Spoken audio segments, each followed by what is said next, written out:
계속해서 우리 주일 말씀과 그리고 계속해서 이어지는 이 베드로 전서의 말씀은 신앙의 초보들에게 하고 있는 말씀이 아니다라는 사실을 우리가 조금 기억을 하셨으면 좋겠습니다. 그리고 저는 바라고 소원하는 것이 이제는 이 말씀이 또 이런 수준의 이 말씀이 여러분들 귓가에 좀 들려지고 또 귓가에 들려지는 것뿐만 아니라 정말 내 마음에 새겨지고 그를 통하여서 우리의 그 행위, 우리의 그 행동, 우리의 그 삶의 지침이 조금은 좀 변화하는 그런 시간들, 그런 말씀의 은혜의 시간들이었으면 합니다. 제가 이 자리에서 늘 말씀드리는 것이 우리는 성장을 해야 합니다. 늘 성장해야 합니다. 늘 그 자리에서 그냥 멈추어 있어서는 안 된다라는 거. 그냥 뭐 예수 믿으면 복 받는다. 예수 믿으면 천국 간다. 그저 그런 1차원적인 그런 복음의 메시지에서 이제는 조금 더 우리가 한 발자국 나아가서 그래서 우리 베드로서와 우리 야고보서에서의 그 놀라운 이 이치들이 우리 안에 다가오고 그를 통하여 우리의 삶이 변화하는 결국의 신앙은 변화거든요. 그래서 말씀에서 얘기하는 것이 새 사람을 입어라라고 우리에게 말씀을 하고 있다라는 겁니다. 신앙이 우리에게 들어왔던 그 목적을 기억하셔야 돼요. 우리에게 왜 이 복음이 필요한가? 이 복음의 결론은 변화입니다. 무엇으로부터 변화인가? 그러니까 어떻게 살펴보면 변화가 아니라 원래대로 돌아가자라는 것이 복음이거든요. 하나님께서 우리를 지으신 그 원래의 모습대로 돌아가는 데에 필요한 것이 복음이다라는 사실을 우리가 절대로 잊어서는 안 됩니다. 네, 이거예요, 이거. 그러니까 우리는 늘 그냥 그 자리에 멈춰서 있는 것이 아니라 늘 성장하면서 우리가 조금 더 발전되고 조금 더 발전되고 조금 더 발전되고 그런 것들이 우리의 아름다운 신앙이다라고 기억을 하셔야 합니다. 우리 1절 말씀 잠깐만 한번 보겠습니다. 그리스도께서 이미 육체의 고난을 받으셨다. 그래서 너희도 같은 마음으로 갑옷을 삼으라라고 했다라는 거죠. 이 정말 놀라운 말씀 중에 하나라는 거 우리 지난주 말씀을 좀 기억하셨으면 좋겠습니다. 너희도 같은 마음. 그러니까 2절 아니 이 베드로서의 이 수신자는 이 같은 마음으로 갑옷을 삼을 수 있는 자들. 그래서 저는 지금 이 시기에 이때는 저와 여러분에게 이 말씀이 우리에게 주어지고 또 이 말씀을 통하여서 우리에게 아름다운 열매가 이제는 맺힐 때가 되었다. 좀 그런 시간, 그런 때가 되었으면 합니다. 우리 2022년도에는 여러분 간절히 원하고 소망하는 것이 그겁니다. 우리가 그동안 해왔던 것에 더욱더 마지막 힘을 내어서 이제는 아름다운 열매를 수확하는 농부의 결국 농부가 왜 그렇게 고생을 하고 왜 그렇게 애를 쓸 수 있냐면 수확의 그 기쁨이 있기 때문이잖아요. 신앙생활대로 마찬가지입니다. 우리가 우리의 정욕대로 살지 않고 우리가 우리 마음 가는 대로 살지 않고 우리가 늘 이렇게 인내하면서 늘 우리를 쳐서 복종시키면서 늘 새 사람을 입으려고 그렇게 애를 쓰면서 가는 이유, 그렇게 갈 수 있는 그 이유는 우리가 수확할 그 열매를 바라보기 때문에 그 걸음을 걸어갈 수 있는 거예요. 그러니까 신앙생활을 끝까지 감당하시는 분들은 그 3요소 가운데 그 아름다운 열매를 수확하고 그 열매의 기쁨이 있기 때문에 또 달려갈 수 있고 또 달려갈 수 있고 또 달려갈 수 있는 것입니다. 그런데 이 신앙의 길을 다 마치지 못하는 사람들을 우리가 한번 살펴보면 그 열매를 발견하지를 못해요.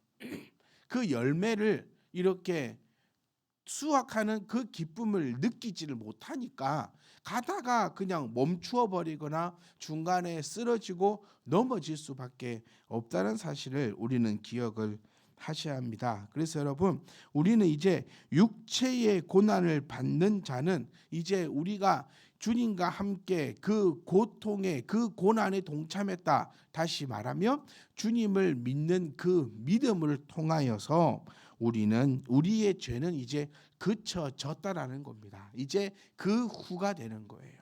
네. 그러니까 2절 말씀은 예수 그리스도를 온전히 믿는 사람이죠. 예수 그리스도를 온전히 믿음을 통하여서 구원의 확신이 있는 사람에게 주어지는 말씀이 바로 2절의 말씀이고, 그를 통하여 저와 여러분들은 이 말씀을 충분히 먼저는 이해하고 깨닫고 또 이런 삶을 살아갈 수 있는 그런 멋진 성도의 삶이 되기를 주의 이름으로 축복합니다. 자, 우리 한번 보시겠습니다. 그 후로는 다시 사람의 정욕을 따르지 않고, 자, 그 후 이제 죄가 그쳐진 후인 거예요. 다시 말하면 새 사람이 되었다라는 것입니다.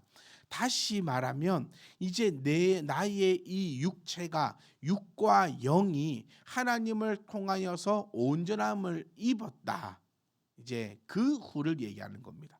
근데 그 후에 다시 사람의 정욕을 따르지 않는다라고 말씀하고 있고, 하나님의 뜻을 따라 육체의 남은 때를 살게 하려 합니다라고 이야기를 하고 있는 것을 보면서, 본절은 그리스도의 고난을 통하여서, 그리고 그 그리스도의 고난을 동참한 우리들이 그리스도인들이라고 부르는 거죠. 그 그리스도인들, 여러분 다시 한번 제가 정리를 해볼게요. 그리스도인이라고 불리는 사람들은 예수님의 고난에 동참한 사람들입니다. 이거 잘 정리하셔야 돼요, 여러분. 우리 지금은 강해잖아요. 이 말씀을 한 절 한 절 배워가는 시간이니까 여러분이 좀 기억을 하셨으면 좋겠어요. 정의를 내립시다. 그리스도인은 예수님의 고난에 동참한 사람을 그리스도인이라고 합니다. 그러면 그리스도의 고난에 동참한 사람은 어떤 사람이냐? 여러 가지를 이야기할 수 있겠지만 뭐라고 했습니까? 예수 그리스도를 온전히 믿는 자입니다. 예수 그리스도를 믿는 자는 예수님의 고난에 동참한 자이고, 예수님의 고난에 동참한 사람들을 그리스도인이다라고 부를 수 있다는 거예요. 그러면 2절을 한마디로 딱 얘기해 보면 어떻게, 무슨 얘기냐? 베드로가 그리스도인들이 살아야 하는 삶을 지금 제시하고 있는 겁니다. 네. 그러니까 베드로가 제시한다 이렇게 생각을 가져가는 것보다도, 베드로는 예수님의 그 가르침을 베드로가 언어로 변화해서 우리 믿는 자들이 조금 더 쉽게 알아들을 수 있도록 전달하고 있는 것이죠. 그러니까 즉 베드로가 전하고 있는 이 말씀이 곧 하나님의 말씀이다라는 것이 되는 겁니다. 그러니 목사가 증거하는 이 말씀 또한 하나님의 말씀이다라고 정의를 내리는 것이 바로 여기에 있다라는 겁니다. 목사의 입에서 나오는 모든 말이 하나님의 뜻이 아닙니다, 여러분.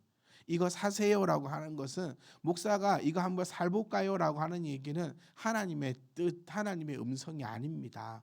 목사의 입에서 하나님의 말씀이 나올 때는 그것은 하나님의 음성이고 하나님의 뜻이라는 거예요.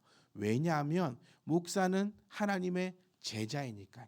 저는 정말 이렇게 당당하게 얘기할 수 있는 그런 목사의 삶으로 나아가고 싶습니다, 여러분.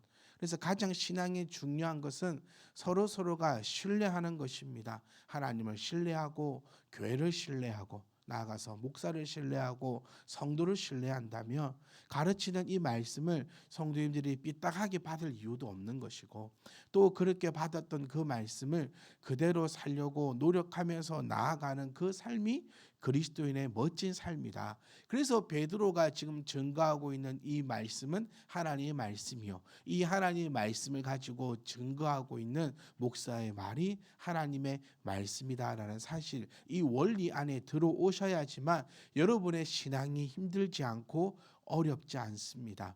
내 뜻과 목사님이 증거하는 하나님의 말씀의 뜻이 다를 때가 있어요. 그럴 때는 목사님이 전하는 하나님의 그 말씀이 맞는 것입니다. 이렇게 되어야지 여러분의 신앙이 병들지 않고 어렵지 않습니다. 제가 늘 말씀드리는 거지만 여러분들에게 동의를 구하고자 하는 것이 하나님의 말씀이 아니라 하나님의 말씀은 여러분의 생각과 여러분의 마음과 여러분의 가치관을 쪼개어버리는 것이 하나님의 말씀이다라는 것 사실을 기억하시고 2절의 말씀 그리스도인들이 살아야 하는 그 삶을 나타내고 있는 그 제시하고 있는 것이다라는 것을 우리가 기억하시면서 말씀을 받으시고 또 이 말씀을 통하여서 우리가 이런 삶을 좀 살아갑시다라고 저는 그렇게 말씀드리고 싶어요. 그리고 이렇게 삶을 살아가도록 우리는 최선의 노력을 다해야 한다.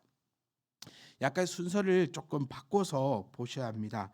먼저 보셔야 할 것이 뭐냐면 육체의 남은 때입니다. 육체의 남은 때. 자, 그 후로는 다시 사람의 정욕을 따르지 않고 하나님의 뜻을 따라 요 부분이 뒤로 오고 육체의 남은 때를 살아야 한다라가 이게 먼저 오는 것이 조금 어순상 조금 더 바른 것입니다. 자, 육체의 남은 때가 무엇일까 우리가 한번 살펴보면요. 육체의라고 해석되고 있는 이 헬라어의 본문의 이 단어를 살펴보면 육체 안에서라는 의미로 번역이 됩니다. 그러니까 육체 안에서라는 의미는 육체로 살아가야 하는 지상 생활을 나타내고 있다는 것이고요. 남은 때라는 것은 시간의 흐름을 표현하고 있는 것입니다. 그러니까 네가 육체의 남은 때 이 표현은 뭐냐면 육체를 가지고 이 땅에 살아가야 할 때, 그러니까 그리스도인들이 이 땅에서 생명이 남아 있는 시간을 이야기하는 거예요. 즉 다시 말하면 그리스도인들이 이 땅에 살아갈 때 이제 어떻게 살아가야 하느냐. 첫 번째가 사람의 정욕을 따르지 않아야 한다라고 베드로는 우리에게 그렇게 전하고 있습니다. 그러면 사람의 정욕이 무엇일까요?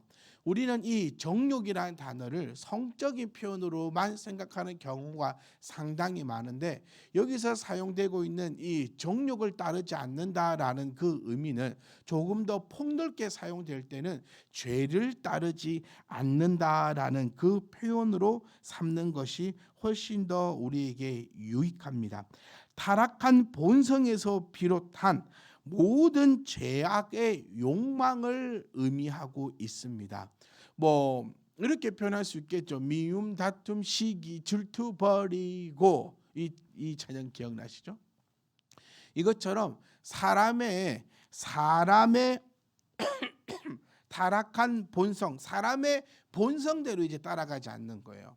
사람의 본성은요 질투입니다. 사람의 본성은 시기이고 사람의 본성은 미움이고 사람의 본성은 불신앙입니다. 그러니까 이것을 이 본성의 사람의 본성에서 떠나서 바르게 인도하는 것이 복음이다라고 제가 서두에 말씀드린 것처럼 복음 안에 들어있는 우리들은 이제 이 사람의 이 죄악을 벗은 사람들이라는 거죠. 그러니까 그 후로는 이렇게 단어를 말하고 있는 거예요. 그러니까 이제 죄악을 우리가 완벽하게 해결한 예수 그리스도를 믿음으로 말미암아 죄악을 해결한 우리들의 이후의 삶은 예수를 믿기 전 삶과 예수를 믿은 후의 삶, 조금 더 다가가 보면 이 말씀을 알기 전 삶과 알고 나서의 삶은 이제는 달라야 한다라고 베드로는 우리에게 표현하고 있습니다.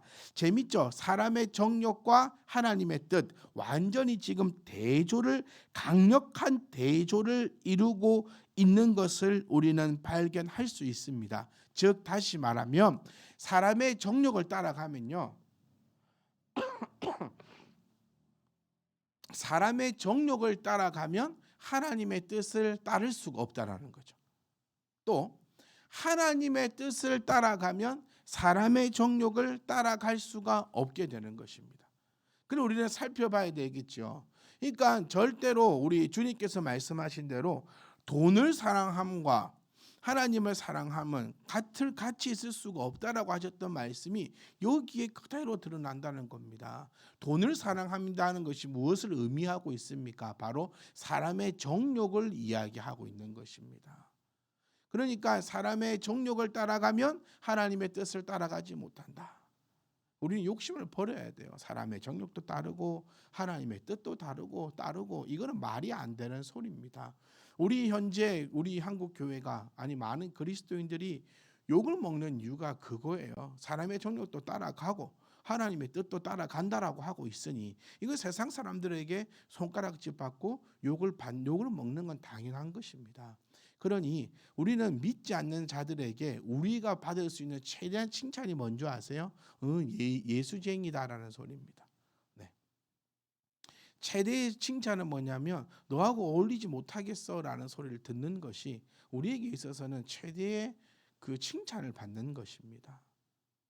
왜 그렇게 못 어울려서 세상 친구들과 세상 사람들과 어울리지 못해서 그렇게 발버둥을 치는지 모르겠어요. 인생은 그렇게 길지 않다라고 많은 사람들이 이야기합니다. 특히 우리 젊은 청년들과 많은 대화를 해보며 세상 친구들과 어울리기 위해서 술자리를 가져야 하고 세상 친구들과 어울리기 위해서 이렇게도 해야 되고 세상 친구들과 어울리기 위해서 저렇게도 해야 한다라고 얘기를 많이 합니다. 그런 친구들에게는 꼭 어른들의 좋은 조언이 저는 필요할 것 같아요. 삶을 살아보니 우리 어른들이 참 하시는 말씀이 그거지 않습니까? 저도 요즘에 좀 느끼는 것이 인스를 보니까 나도 어른이 되어가는갑다 그 생각 좀 하는 게 세상 친구 하나도 필요 없더라는 겁니다. 세상에 친구가 어디 있나 이런 생각이 참 많이 드는 것 같아요.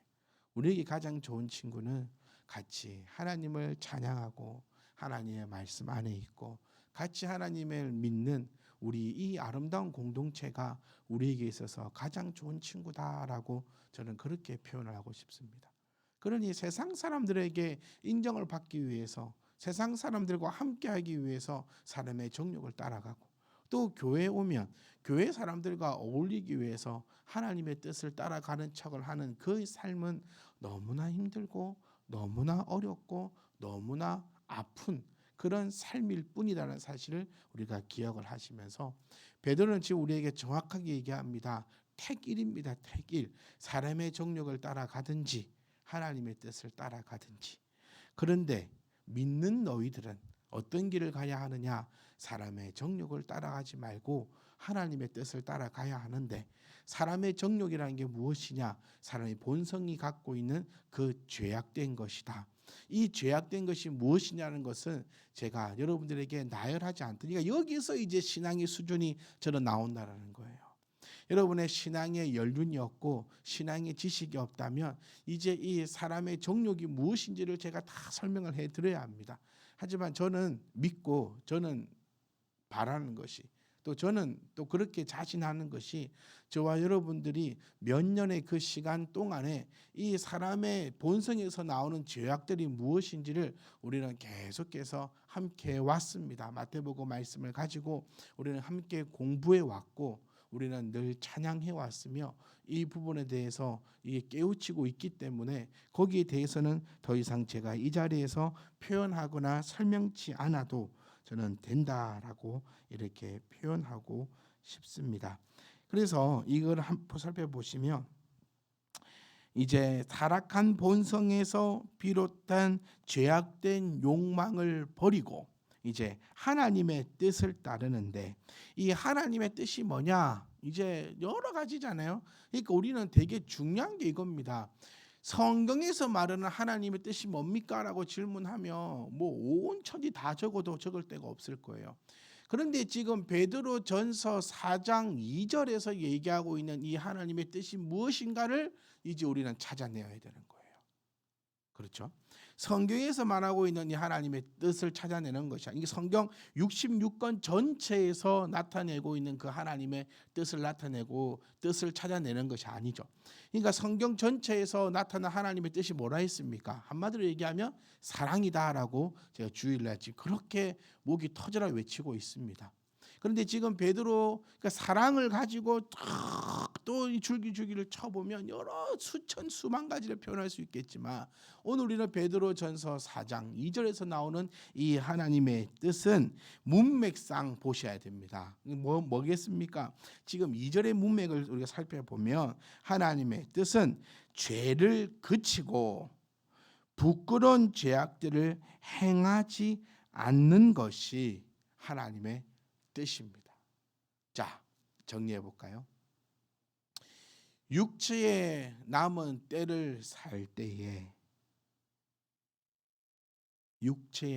때를 살 때에 그리스도인들은